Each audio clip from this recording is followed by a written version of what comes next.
Hello and welcome to another episode of the Progcast, and this week we're discussing Sleeping in Traffic Volume 2 by the band Beardfish. And we are stuffed to the gills with Beardfish talk today. We've got more Beardfish than David Blunkett eating sushi. We've got more Beardfish than an Amish gynecologist. We've got more Beardfish than Osama bin Laden's corpse. He was buried at sea. We've got more Beardfish than Katie Holmes' vibrator. Oh man. Welcome to the Progcast.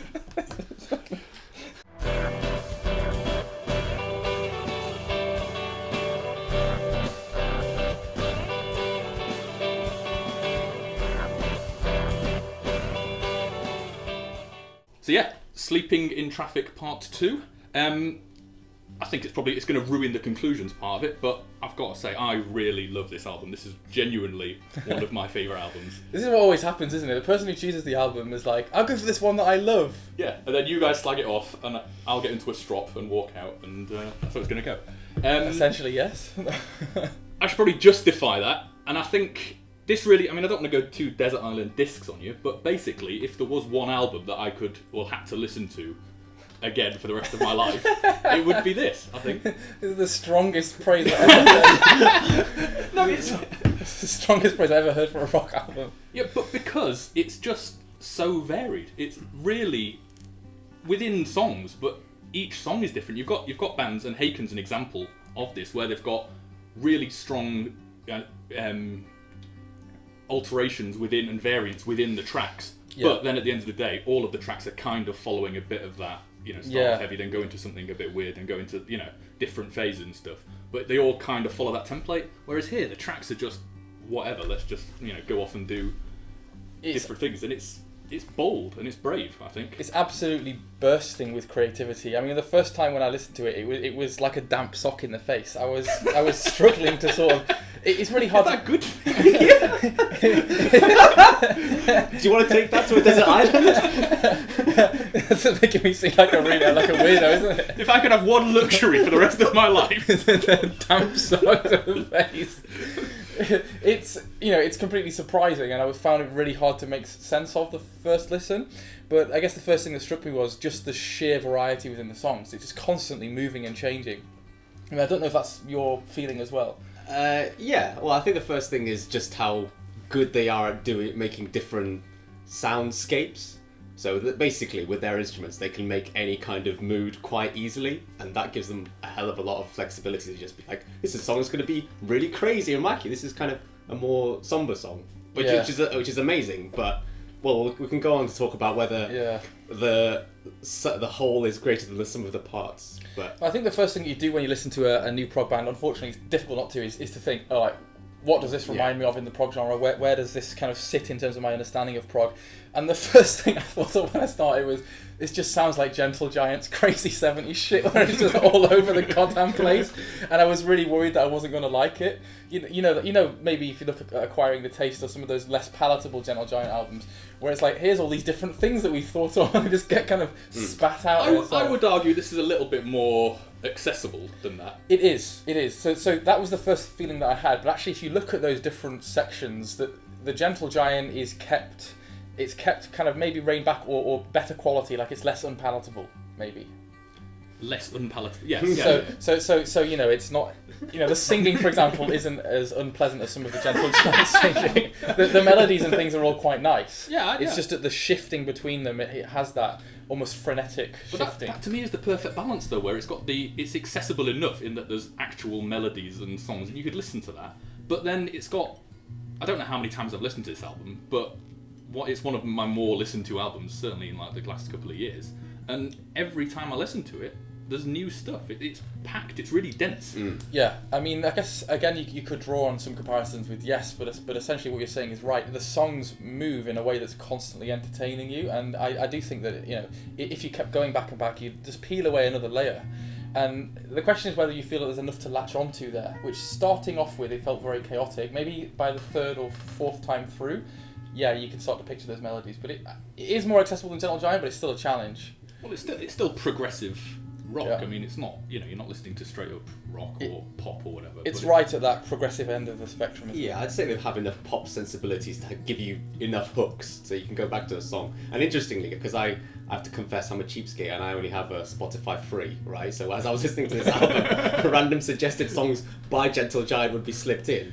And I started listening to it, and it would just be like the worst parts of the craziness without any of the hooks to keep you coming back. So from that point of view, it was quite interesting to then go back and listen to the actual Beardfish parts. I don't mean to brag, but I only have Spotify Premium. So, Oh! but is that what they do? They interject other songs that you might like Yes. into the album. Yes, they do. Oh my god!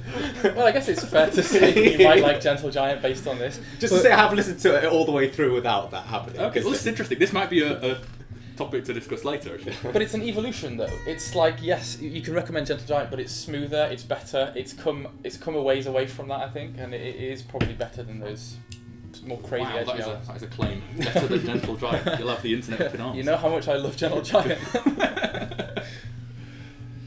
But I think the other thing to say is about being able to do each of those eclectic styles well. I mean, that's one of the things I always liked about Steve Howe from Yes, for example, jumping in between things like country music and rock music and bits of blues. However, nobody that I've listened to before has done disco quite as well as you find on here. I was thinking that. How often is disco included into a prog song? It's almost the kind of opposite end of the spectrum. I thought Steve Howe had all of the types of music. How did I realise he'd overlooked disco so I know. much? It's a big omission now that you look back, isn't it? It's just a glaring hole where disco should have been in Yes's earlier years. Yeah. Okay, so if we're going to talk a bit about the tracks, I think the first one for me that jumped out was South of the Border, which is probably a quite straightforward southern rock, almost kind of Led Zeppelin style vibe to it. Yeah. It tells it's a coming of age story, isn't it? Quite literally. For God's sake. Yeah. About Garth, and I think that it's bang on point because the actual song I think is quite. Bang on point also a pun. That wasn't actually, but then as you say, and then it drops into this kind of like weird stuff about when he's gay and all that kind of stuff, and it's. So yeah, the thing with that song is it definitely is the first one on first listen that comes out of it jumps out of the album. It's like, this is something to listen to. This is actually really interesting and really funny, and it's got a lot of groove to it. It's actually quite groove laden rock riffs. The problem is that it's on in terms of the vocals, it's on the edge of being silly. Like, it's really silly. And that's where I find it really hard, because it's great, but it's also completely ridiculous. See, this is obviously a question of taste, but for me, I think that this band actually has a lot of humour in a lot of the tracks, but I think they actually do it quite well. And I think you listen to it and go, okay, that's funny, and on first take, it's not gimmicky. I don't think. I think it comes across, and you might disagree, but for me, I think they actually tread that line quite. I mean, on this song, even. Well, on the whole. Yeah, I think that on the whole album, the balance isn't bad at all. But on this one, for example, the "because he was gay" fanfare thing, it was just too far onto the ridiculous. and I can accept a lot of eccentricity in Marzipan, but that part I was like, okay, it's just gone too far now. That was absolutely ridiculous. Good. That's what I look for in my. However, I do like the you could look under the level of just having a silly song about a guy that was a closet gay, and look at the fact that they're actually trying to subvert and criticise the idea of that alpha male who's always like really loud at the parties and going on the pull, and actually saying these guys are actually often closet gays, which was maybe a more clever point. It's a ridiculous song. I think they walk the line quite well. I probably agree with you on that one, Alf. A lot of novelty comic songs just basically go for the comedy at the expense of the musicality, whereas this one is actually a decent song. And yes, the "he was gay" part is obviously just the Marzipan bit. We're like, should we? Yeah. But the actual song is worth listening to on its own. And that's just one part. If that was the chorus, for example. They probably thought about it. The chorus is a really good point that you make there, because this is actually really good southern rock. It's actually Creedence Clearwater Revival level southern rock with harmonies, and it sounds great. And again, you do hear some folk things in other bands, but the countryside is done very, very well here. Even the bunga rhythm type thing with that weird didgeridoo instrument, I don't know what that thing is. That was actually fantastic. And you're right, the chorus could have been a respectable Creedence Clearwater Revival chorus in any other band. It's only the fact that it's in the context of this odd disco groovy song that it becomes out of place. But yeah, really good chorus. Yeah. But I would say though, if the whole album was that style, I mean, I'm not a massive fan of CCR, but you could listen to a full album. I probably wouldn't do that too often. No, but me neither. It's like one song, right, bam, what is it, 6-7 minutes, I don't know, and then it's on to something different. It moves on to Cash Flow, which is just totally different. It couldn't be more different. Well, you've brought up Cash Flow now. Can I hear your analysis of Cash Flow, please? Cash Flow, for me, it feels, when I'm listening to it, I've got, in my image in my mind is of an elvish workshop as they're like going along a conveyor belt making toys. It's bum digga da bum da da. That's exactly what it is. See, that circus stuff only really started to become a thing when you showed me Haken. Is there a recurring theme in your music taste? Is these odd circus jaunts of weird sort of jaunty, trundly songs? It's I just keep thinking of that little guitar like again. Steve Howe probably did toy with that, but look, I find shove that in here and there, a full instrumental song that's about 6 minutes. Yeah. That's where the album starts to lose its to me it starts to lose its ties. It's like, oh no, you've really taken the edge off now with that song after South of the Border. But that song is really odd because the first 2 minutes is this quite good groovy bit, isn't it? It starts off well, it sort of builds you up, and then no, we're done with that. And here's the good bit. Here's what we're building for. It reminded me of like the Golden Axe interlude between it levels. is that really silly little dwarfs jogging around, isn't it? Yeah. It takes massive balls to actually be like, this is silly, but we're going to sustain this for an entire instrumental song of 6 minutes. We can ride this out. Absolutely. Yeah, and knowing that some people are going to stumble across it on some shuffle or some playlist or something, and that would be their only knowledge of Beardfish, and they are represented by that one song. And that's just brilliant. I just love that. It's pure eclecticness. The problem is, though, I think it actually starts to represent an issue with the pacing of the album, because you go from Clash Flow into Downward Spiral, and I would say Downward Spiral is one of the less remarkable songs on the album. So you have this kind of slight lull, and then you've got a big meal to digest at the end when it comes back with the huge song. So you know how I love to talk about the pacing of the album. I think Cash Flow starts to put a wobble in it, followed by a relatively average middle of the road song. you just like it, don't you? I mean, I think this is obviously just a taste issue. I think for me, Cash Flow is just the perfect palate cleanser. That's exactly the phrase I was looking for. Yeah, palate cleanser. You want to cleanse your palate with pure cake and marzipan.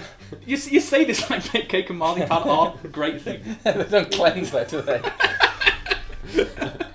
I think that the issue that I might be getting at though is whether there's too much filler on this album, and this comes into the pacing of it, but it is a bloody long album. I think that maybe I'm just old now. I kind of want my albums to be about 40 minutes, and that's over 60 minutes, 70 minutes. You could just listen to half of the album and then listen yes, to the other half but later. I want to have the whole thing together, but all of it to be the right pace and the right length. And the question is, yes, Cash Flow would have been great if it was like an odd section in something else, but there's too much filler here to me. I don't know how you felt the first time, second time. Yeah, well, again, we'll probably talk about the longer track, but I didn't know why Cash Flow was a track on its own, if you see what I mean. Like, that could easily have been slotted into one of their other tracks, been a weird section, and then you would have... Yeah, but they knew that it had the quality to stand alone in its own right. That's now the you're brilliant trolling. thing. Yeah, he's trolling. You have to learn when he's up to his mischief. Right, okay. Point taken about Cash Flow. I imagine that's going to be a divisive track. 2 songs earlier on the album, Into the Night and The Hunter, which obviously you're going to be a massive fan of. Oh, yeah.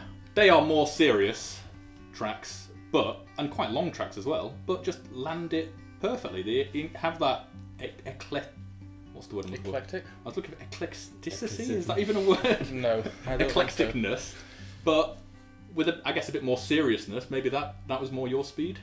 Yeah, Into the Night I thought was an absolutely classic track, and I enjoyed it a lot and thought it was great. I thought it sounded like it was a doff of the cap to the old music gone past, but as we said, it brought it up and was very good, very good quality and really eccentric, but the balance was perfect on that. The Hunter I thought was a really good mentionable one as well, and the thing that I liked about that was the centricity of the bass, the boom, boom, boom, boom, boom. That takes you back to those old bass-driven Pink Floyd tracks. It reminded me of Echoes and things like that. And I love the tightness of the groove and the bass tone on that. It's fantastic. Those 2 tracks were awesome. And that sort of triumvirate of those 2 with South of the Border is really good. That's a really strong 3, isn't it? Strong 3, really good, that part of the album. It's just then it's the wobble, and then the losing momentum, and then the blah big one at the end. Blah. Right. Okay. Shall we discuss the? We've alluded to it. It's hard not to come come onto it, isn't it? The title track, "Sleeping in Traffic," Yeah. which I guess this album, well, any album that's got a 35-minute track is always going to be judged on the quality of that track. I think that's just inevitable. Yeah. What are your thoughts? I don't think it really gets going until about 20 minutes in, is my honest assessment of it. We'll probably talk about this more broadly, but if you're going to have a 30-minute track, then you've got to have some things that sort of recur within it to keep you, I think, grounded and give some shape to it. But I think that the things they decide to have as recurring points aren't that interesting compared to all the other ideas they've had on the album. So, the kind of the refrain is, it's okay, and they bring it back at the end, but there's there's much better ideas within that could have been, I don't know, they could have developed more, I thought. And I think that's what, in other, longer tracks, some sections are sort of stated at the beginning, and when they come back, they're sort of expanded, or bigger, or with, a more grandiose sound. But here it felt more like a kind of a pastiche of different bits stuck together. Yeah, I think that's pretty much what I had to say on it as well. I think that if you're gonna, the 35-minute track here is the difference between me saying this is a very solid album and saying it's a reasonable album, but it's not amazing, and it's because of this 35-minute at the end, which completely changes the dynamic of the thing for me. I think that if you almost could have been, the album needs to be about 40 minutes less long. And that's 40 minutes. What? The entire length of that track, it's essentially, if you're gonna do that, you need to make it like this, almost the whole album with a couple of other tracks around it, in the same way that a Yes would have balanced it. You know, the problem that I have is that you've got a lot of filler, and then you've got that at the end, and the balancing is wrong. The point I would make as well is that you're right in what you're saying about sort of. I keep coming back to Yes, I'm sorry for doing that, but if I look at Relayer, which is essentially, it's an album with one main song, which is 35 minutes, split it into 5 parts that are kind of recognisable, that are part of a theme. So if you look at that was about different phases of war, and at the end there's a really good reprieve. The problem that I have with this is that thematically it's really all over the place. And you're right, the hooks that repeat are not the interesting parts of it. It needs to feel like it's in a direction more, but actually the direction you come to is a pirate section at the end of it. How is that not a good thing? In and of itself, the pirate part is okay, but the problem is the lack of focus in it. It's a huge chunk of music, and that has to have better recognisable parts. Well, mate, it can't be 35 minutes all of pirate. They've got to contextualise that. You know, it's. I don't know if this track is meant to be like a one theme or us telling a story or something, but it feels just too disparate in different bits. Well, I thought the point was that it's basically a guy having a dream sequence, right? So it's almost by definition going to have very varied bits. I thought it was a guy having a night on the town, but obviously a bit pissed. So yeah, I thought it was a pirate disco. Many ways to interpret the same piece of music. That's how clear the concept comes through. After 35 minutes, you really want to feel like you've got the concept. So how does the pirate bit fit in? He's a bit inebriated. I must also say the disco bit is really forced. It's like, so I went to a disco part. Oh, all right, yeah, okay. That doesn't, you're just shoehorning that in at the end there.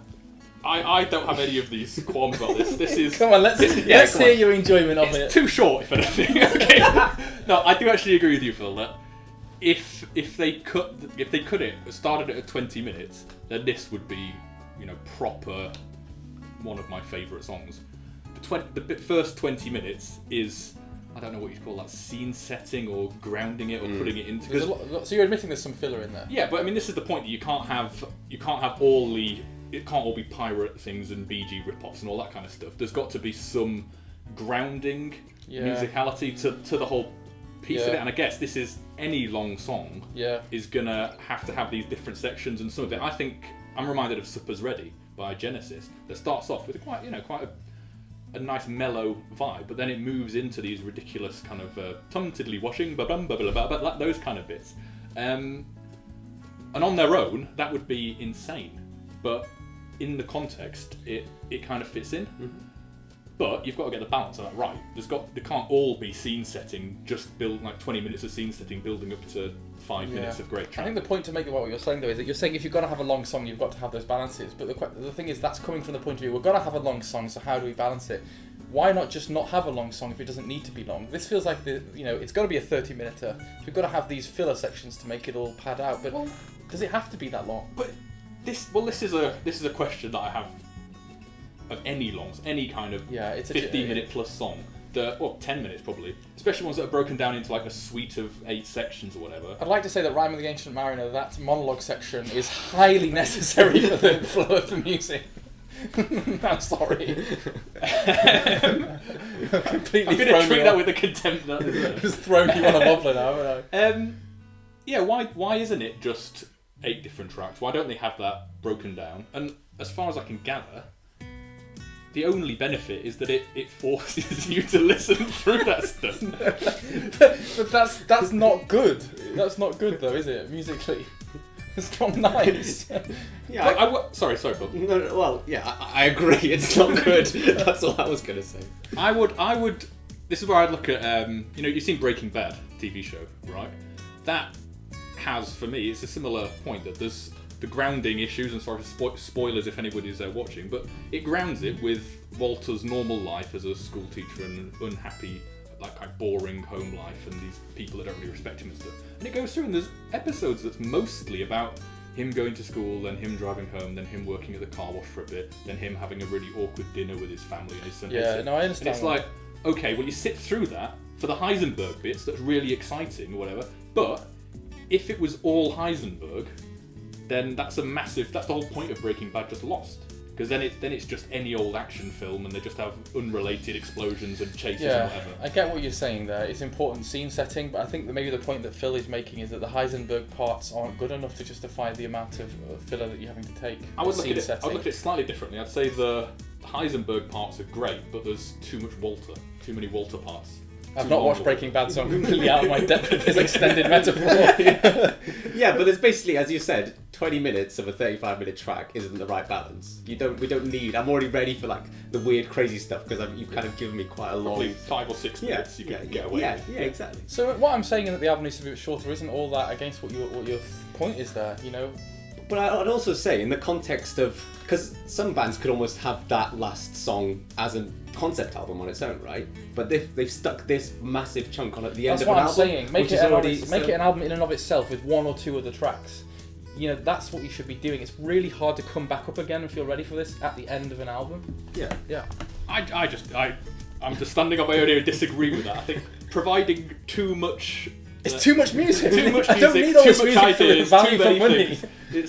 I can't see that as a complaint. I think that just adds to my feeling that I could have this album and this album alone and listen to different parts of it I can see multiple why you're saying times that. and providing different moods, and it provides a lot for one album. There's a feeling of wanting a natural break somewhere, like a 2-disc thing, and I guess it would still be the same music, but there's just something about it all being one thing that makes it sit more difficult with me to get through. I don't know. Okay, well that was Sleeping in Traffic by Part 2 by Beardfish. Yeah, I think it's worth checking out. It's very interesting in a lot of different ways, and I'm not saying it's a bad album at all. I'm saying it's maybe it's good but not brilliant for me. I think they're clearly very accomplished, and they're very, very good at, I'd say, almost like telling stories through music, just being able to have the very different soundscapes, and it's definitely worth listening to. But I think we're just arguing about the stylistic preferences at the end, aren't we? Yeah. And for me, one of the best prog albums. So there we are. To take it from him, it's 2 against 1 here. All right, guys, take care, and we'll see you for another podcast soon. Bye.